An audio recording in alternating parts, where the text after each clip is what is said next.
বেসরকারীকরণ এই শব্দটা যখনই সাধারণ মানুষের মাথায় আসে তখনই নানা ধরনের প্রশ্ন আসে, সংশয় তৈরি হয়। কোথাও গিয়ে বারবার মনে করা হয় বিষয়টা খুব খারাপ, কেন বেসরকারীকরণ এই বিষয়টাও আসে। সেখানে পরমাণুর ক্ষেত্রে এরকম একটা বড় পদক্ষেপ কতটা প্রভাব ফেলতে পারে, পাশাপাশি বিরোধীরা তারাও তো এরপরে একটা রাজনীতির ময়দান তৈরি হবে। আমরা জানি কটাক্ষ পাল্টা কটাক্ষ সেটাও চলবে।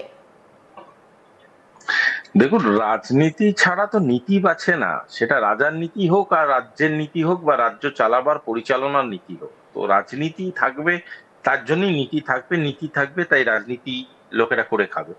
এবং বারংবার আপনি যখন কথাটা বলছিলেন আমার ভীষণ হাসি পাচ্ছিল, মনে করে সেই ছোটবেলার একটা কথা আমরা বারবার শুনতাম, যে সরকারের কালো হাত ভেঙে দাও, গুড়িয়ে দাও, কারণ বেসরকারীকরণ হচ্ছে। এই বেসরকারীকরণের যে একটা ভূত, এই ভূতটিকে বিভিন্ন ওঝারা বিভিন্ন কাপড় দিয়ে, লাল কাপড় দিয়ে ঢেকে বারংবার আমাদের সামনে তুলে ধরেছেন এবং লোকেদের বোঝাবার চেষ্টা করেছেন যে প্রাইভেটাইজেশন অ্যাজ ইফ খুব বিরাট কিছু একটা ডেঞ্জারাস জিনিস এবং সব ধ্বংস করে দেবে, সরকারই একমাত্র পারে সবকিছু করতে এবং প্রাইভেটদের সাথে কোনো সম্পর্ক নেই।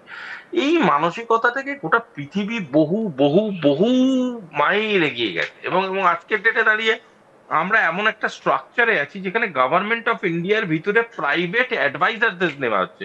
আমরা এমন একটা স্ট্রাকচারের ভিতরে আছি যেখানে প্রাইভেটাইজেশনটা এখন একটা লোকাল স্ট্রাকচারে চলে এসেছে। গভর্নমেন্ট প্রাইভেট প্রচুর ইন্টারঅ্যাক্টিভ লেয়ার আছে। তো সেখানে প্রাইভেটাইজেশনের যে অংশগুলো আছে সেটা মানে খুব গুরুত্ব দিয়ে দেখতে হবে। কেন দেখতে হবে? কারণ এখানে দুটো জিনিসের খুব জরুরি অবস্থান আছে। একটা হলো স্কিল, অপরটি হলো যেটা খুব ইম্পর্টেন্ট জিনিস সেটা হলো রিসোর্সফুল স্কিল, যেটা প্রথমটা বললাম। দ্বিতীয় হচ্ছে ইকোনমিক ফ্লো এবং ইনফ্রাস্ট্রাকচার। এই ইকোনমিক ফ্লোটাকে গভর্নমেন্ট হ্যান্ডেল করলেও ইনফ্রাস্ট্রাকচার এবং স্কিল নট নেসেসারিলি সেটা সবসময় সর্বদা ভারতবর্ষের সাথে গভর্নমেন্টের সাথে অ্যালাইন থাকবে। সুতরাং রিসোর্সকে যদি ইউটিলাইজ করতে হয় আপনাকে ওপেন মার্কেটে যেতেই হবে। হতেই পারে যে ধরুন একটা একটা লোক সে দীর্ঘদিন ধরে সরকারি প্রোগ্রামে গান গায়, ঠিক আছে, কারণ গভর্নমেন্ট বলেছে আমি এই লোকটা ছাড়া কারোর গান গাইতে দেবো না। এবার যখন তিনি প্রাইভেট মার্কেটে গেলেন, দেখলেন প্রাইভেট মার্কেটে একজন আছেন রামবাবু শ্যামবাবু, তিনি তার থেকেও ভালো গান গান, হয়তো দামটা আরো কম। তো সেই এক্সপেরিমেন্টেশনের জন্য গভর্নমেন্টকে তো রাস্তাটা খুলতে হবে। It's a public private exchange. এটা বুঝতে হবে government as a broader sense, এটা মেড বাই দি পিপল। তো এই made by the people for by the people but only work by the government, এরকম তো কিছু হতে পারে না। যখন মানুষের সাথে, মানুষের সঙ্গে, মানুষকে সাথে নিয়ে এগোনোর অঙ্গীকার নিয়ে আমরা স্ট্রাকচারটা বানাচ্ছি, তখন অবভিয়াসলি মানুষকে তো তার অংশ করতেই হবে। এবং সে মানুষকে অংশ করতে গেলে মানুষ যে যে ইন্ডাস্ট্রির সাথে যুক্ত তারা অটোমেটিক্যালি অংশ হয়ে উঠবে। সুতরাং এই ওপেন মার্কেট আন্ডারস্ট্যান্ডিং এ কোনো অভাবের ব্যাপার নেই। বহু দেশ এবং যার সাথে মাঝে মাঝেই আমাদের বহু রকমের টাসেল লাগে, সে আমেরিকা 100% নিউক্লিয়ার প্রাইভেটাইজেশনের দিকে ভাবনা চিন্তা করেছে। চায়নার একটা বৃহৎ অংশ প্রাইভেটাইজ হওয়ার কথা ভেবেছিল কিন্তু হয়নি। কেন হয়নি? কারণ চায়নায় প্রচুর ইল প্র্যাকটিসেস আছে, এটা আমি খোলাখুলি বলছি, নিউক্লিয়ার ইল প্র্যাকটিসেস আছে। কিন্তু বাকি বহু দেশ আছে যারা প্রাইভেটাইজ করেছে। দেখুন, আমাদের কোথাও একটা গিয়ে বিশ্বাস রাখতে হবে যে নিউক্লিয়ার টেকনোলজি মানেই সেখানে এমন কিছু তৈরি হবে না যেটা দেশের পক্ষে ধ্বংসাত্মক। গভর্নমেন্ট আগামী দিনে এমন কিছু বেশ কিছু লাইসেন্সিং আনতে পারে যে লাইসেন্সিং এর মাধ্যমে বহু ইন্ডাস্ট্রি নিউক্লিয়ার প্র্যাকটিসে ঢুকবে।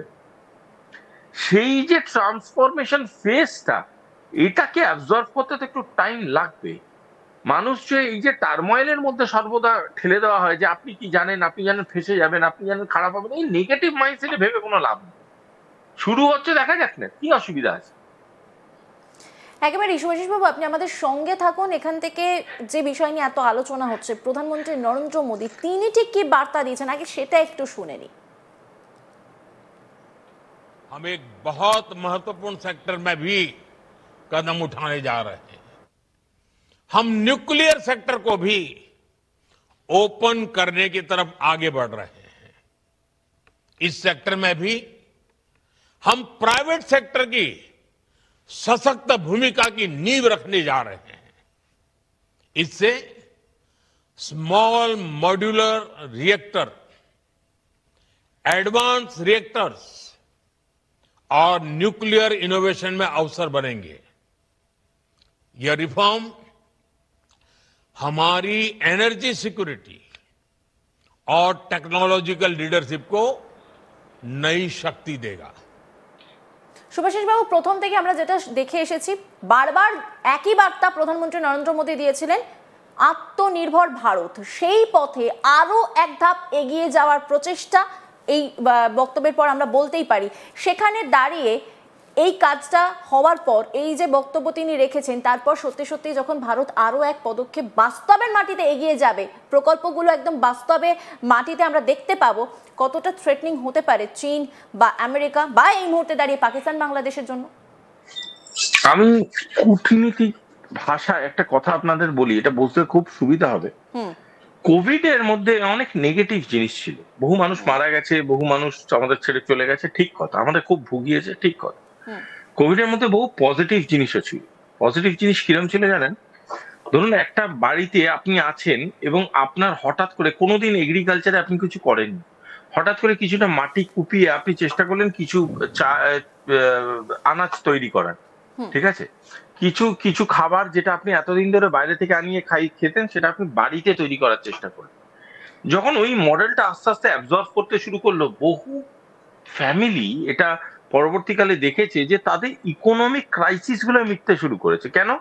তারা দেখছে ওখানে অনেক সহজে তৈরি করতে পারছে।